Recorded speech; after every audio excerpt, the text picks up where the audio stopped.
ମୁଁ ବହୁତ ଆନନ୍ଦିତ ଆଜି ଭଳିଆ ଗୋଟେ ଭଲ ଦିନରେ ଯେଉଁ ଦିନ ଆମର ଅଞ୍ଚଳର ପ୍ରବାଦ ପୁରୁଷ ମହାପୁରୁଷ ବୀର ସୁରେନ୍ଦ୍ର ସାଏଙ୍କର ଜନ୍ମଦିନ ନେତାଜୀ ସୁଭାଷ ଚନ୍ଦ୍ର ବୋଷଙ୍କର ଜନ୍ମଦିନ ଏଇଭଳିଆ ଏକ ଶୁଭ ଅବସରରେ ଝାରସୁଗୁଡ଼ା ଜିଲ୍ଲାସ୍ତରୀୟ ପ୍ରେସ୍ କ୍ଲବର ସାଦର ଆମନ୍ତ୍ରଣ କ୍ରମେ ମୁଁ ବନ୍ଧୁ ମିଳନରେ ଯୋଗଦେଲି।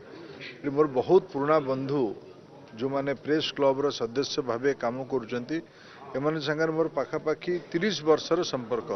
କିଛି ନୂଆ ପିଲାମାନେ ବି ସାମ୍ବାଦିକତାକୁ ଆସିଲେଣି। ଝାରସୁଗୁଡ଼ା ଜିଲ୍ଲା ଗୋଟିଏ ଘଟଣାବହୁଳ ଜିଲ୍ଲା। ରାଜ୍ୟର ରାଜନୀତିରେ ଅର୍ଥନୀତିରେ ସାମାଜିକ ନୀତିରେ और सांस्कृतिक सहभागितार यार बहुत बड़ भूमिका अच्छी। पूज्य बापू महात्मा गांधी आम ओडिशा को झारसुगुड़ा देकी आसीथिले। ओडिशार प्रारंभिक दिनर शिल्पायन आम झारसुगुड़ा जिल्लारू आरंभ होइतिला। आम राज्यर द्वितीय एयरपोर्ट कमर्शियल झारसुगुड़ा रे हेछि।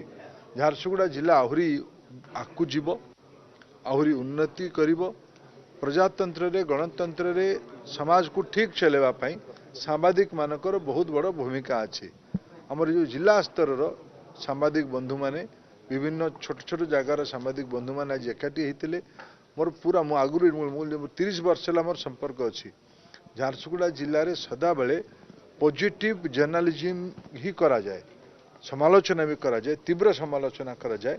मु आगुरी भी अंचल प्रत्यक्ष जनप्रतिनिधि दायित्व निर्वाह करिछि।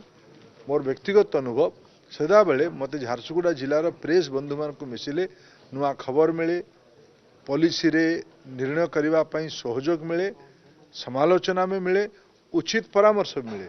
गणतंत्र एगुड़ाक बिल्कुल निहाती जरूरी कथा, अत्यंत आवश्यक कथा। मु आज मोर आत्मीय मान को भेटिकी बहुत खुशी। जदि आपंक आम भिडी भल लगा तेब आम चैनल को लाइक, शेयर और सब्सक्राइब करने को जमा भी भूलु नहीं।